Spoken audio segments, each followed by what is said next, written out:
Hello, everybody. My name is Dean Davis, and this is Multiply, the podcast that provides a word of encouragement for village church planters. My wife Gail and I love to bake bread. It's quite a process. First, you have to gather the ingredients: flour, water, oil, often a little sugar, salt. But in some ways, the most important ingredient is the smallest: yeast. Yeast is a microorganism that is alive. When it comes into contact with water and carbohydrates like flour or sugar, the tiny microscopic single cell creatures we call yeast start to grow and reproduce. They are hungry, but they don't eat much.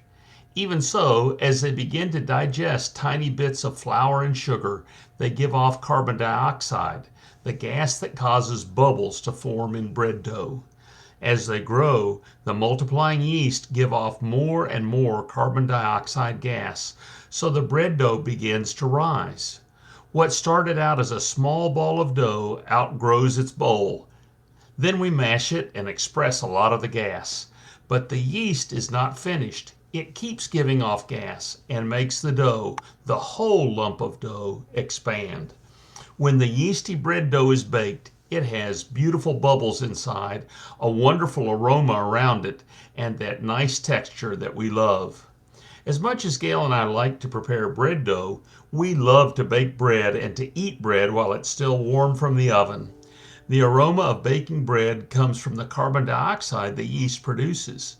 Even before the bread is fully baked or ready to serve, that aroma tells us something good is coming. Jesus taught a parable about a lady who worked with yeast.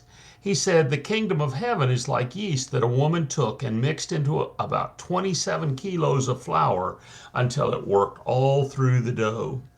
Just like today, it only takes a little bit of yeast to transform a massive amount of dough. I can't imagine what it's like to make dough with 27 kilos of wheat flour. Gail and I usually make a batch with about 1/2 of a kilo of flour.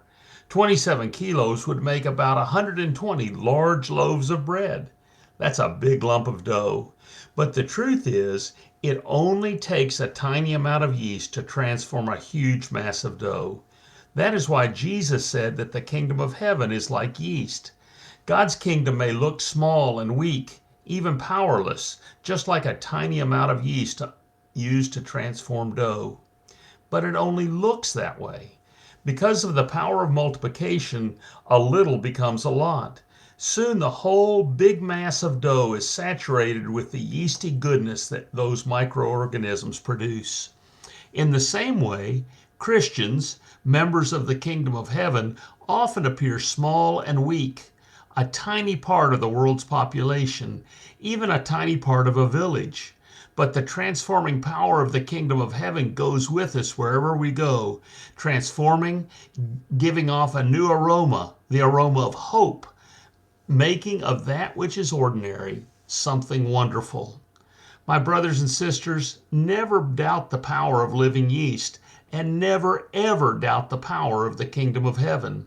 Go through the whole world, transforming it by the grace of God. Carry with you the wonderful aroma of God at work.